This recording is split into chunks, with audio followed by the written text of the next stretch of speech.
Welcome back, friends. It's been more than 6 weeks since I last posted about my 3D shoemaking project.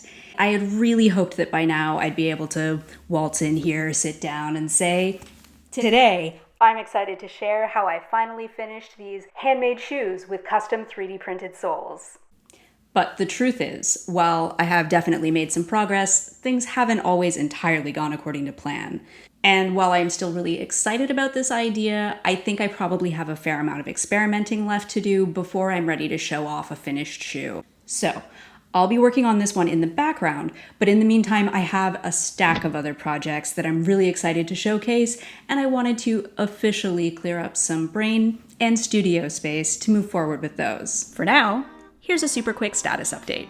I've printed all of the previously modeled parts in TPU on my Ender 3 V2.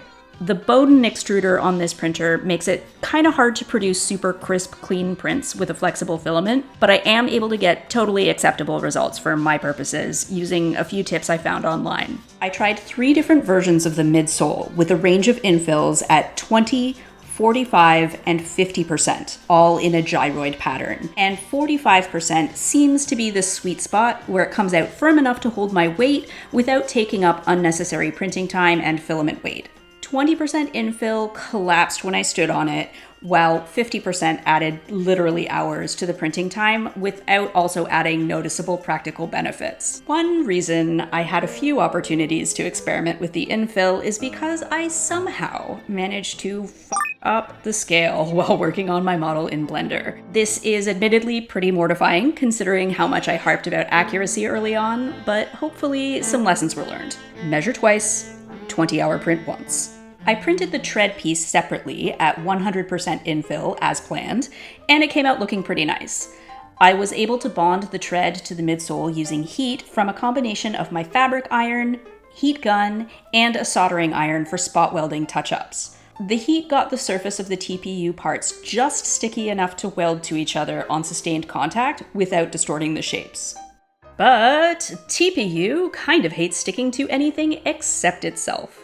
I anticipated this when I started the project, and I had originally planned to test out a bunch of adhesives and surface preparation methods, and hopefully find a combo that would allow me to do a cemented, also known as a glued-on, sole. But at some point along the way, I had the clever idea to avoid this altogether by trying a sort of welted construction, stitching a thin, narrow piece of TPU mesh around the perimeter of the upper, and then heat bonding that piece to the midsole.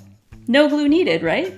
This idea still feels pretty promising, but unfortunately the execution just wasn't as simple as it sounded in my head. None of the heat sources I had used on the tread worked for me here. Because the welt was already sewn to a 3-dimensional object, the clothes iron was too flat and bulky. The heat gun wasn't direct enough and tended to melt the nylon thread I had used to stitch the welt on, as well as some parts of the insole. The soldering iron was too direct, on the other hand, and left me with a really thin, jagged, fragile seam.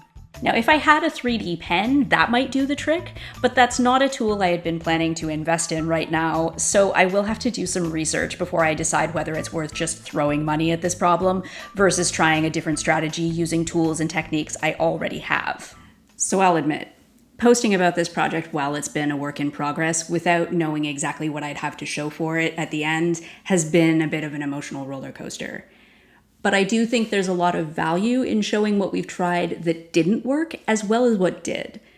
And especially online, where we're often presented with this highly curated, edited highlight reel of how projects progress, sometimes edited down to as little as 30 seconds to 20 minutes. Personally, I find it really reassuring to be reminded sometimes that, yeah, things are gonna take time and experimentation, and creativity doesn't always necessarily take the most direct or smoothest path. But of course, with all that said, I'm still pretty excited to focus for a little while on a project that I know actually did succeed, so keep an eye out for that over the next few weeks. Don't forget to hit the subscribe button if you don't want to miss that update, and in the meantime, stay curious.